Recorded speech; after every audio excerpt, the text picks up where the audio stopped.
Aqua రైతులకు అండగా నిలుస్తానంటూ మాజీ సీఎం వైఎస్ జగన్ మరోసారి భీమవరం వేదికగా రాజకీయ పోరాటానికి శ్రీకారం చుట్టారు. ఫీడ్ ధరలు, పెరుగుతున్న పెట్టుబడులు, తగ్గుతున్న గిట్టుబాటు ధరలతో తీవ్ర సంక్షోభంలో ఉన్న ఆక్వా రంగంపై కూటమి సర్కార్ ప్రభుత్వాన్ని టార్గెట్ చేసుకుని తీవ్ర విమర్శలే చేశారు.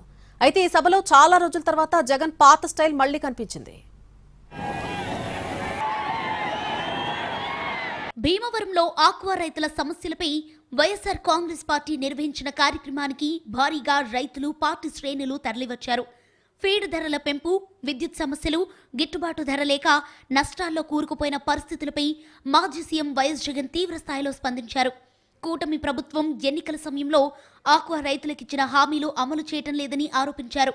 యూనిట్కు ₹50 విద్యుత్ అందిస్తామని చెప్పి మాట తప్పారని, పవర్ ఫ్యాక్టర్ పేరుతో ఇప్పటికే ఉన్న సబ్సిడీలకే కోతలు పెట్టే ప్రయత్నం జరుగుతోందని మండిపడ్డారు.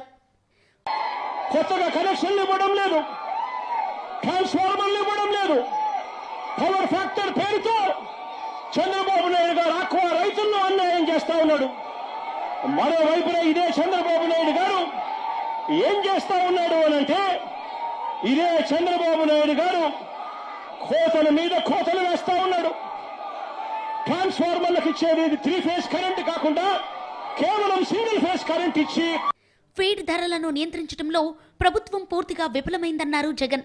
చంద్రబాబు సానుభూతి పరులు సిండికేట్గా మారి రైతులను దోచుకుంటున్నారని జగన్ ఆరోపించారు. ఫీడ్ ధరలు ఒక్కసారిగా భారీగా పెంచి తర్వాత కేవలం ₹2 తగ్గించి ఉపశమనం కల్పించినట్టు చూపించడం మోసమేనన్నారు. దాదాపు 5 లక్షల మందికి ఉపాధి కల్పిస్తున్న రంగాన్ని సమస్యల సుడిగుండంలోకి నెట్టేశారని మండిపడ్డారు. తీరా రొయ్యలు, ఆ చేపలు పంట పండి చేతికొచ్చేసరికి మొత్తం సిండికేట్ గా ఏర్పడతా ఉన్నారు. రేట్లు మాత్రం దళాలని చెప్పి పడేస్తా ఉన్నారు. ఈ రాష్ట్రంలో చంద్రబాబు నాయుడు గారి సానుభూతి పరుల సిండికేట్ ఈ రోజు ఈ రాష్ట్రాన్ని నడిపిస్తా ఉంది.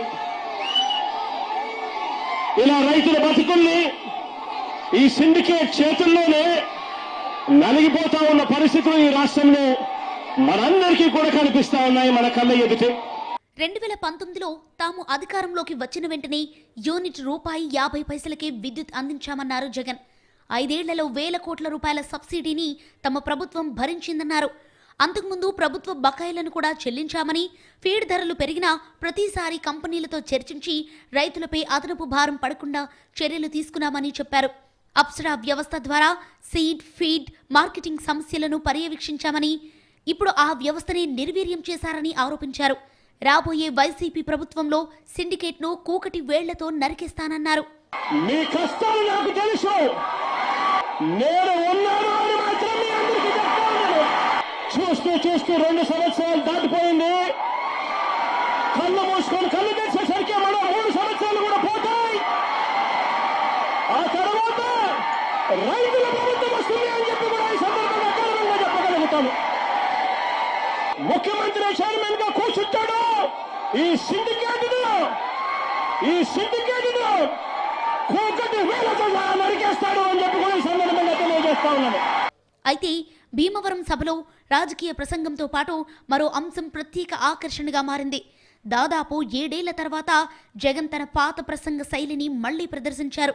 వేదికపైకి వచ్చిన వెంటనే మైక్ను సౌండ్ చెక్ చేస్తూ భీమవరం అని గట్టిగా పలకడంతో సభ ఒక్కసారిగా హోరెత్తిపోయింది. 2019కి ముందు పాదయాత్రలో కనిపించిన అదే మేనరిజం మళ్లీ కనిపించడంతో అభిమానులు కేరింతలు కొట్టారు. అంతేకాదు, ప్రసంగం మధ్యలో గట్టిగా ఇలా అంటూ తన సిగ్నేచర్ స్టైల్లో కార్యకర్తలను ఉత్సాహపరిచారు. దీంతో సభలో పార్టీ శ్రేణుల్లో కొత్త ఉత్సాహం కనిపించింది. పాత జగన్ తిరిగి వచ్చారు, జగన్ ఈజ్ బ్యాక్ అంటూ కార్యకర్తలు, అభిమానులు సంబరపడుతున్నారు.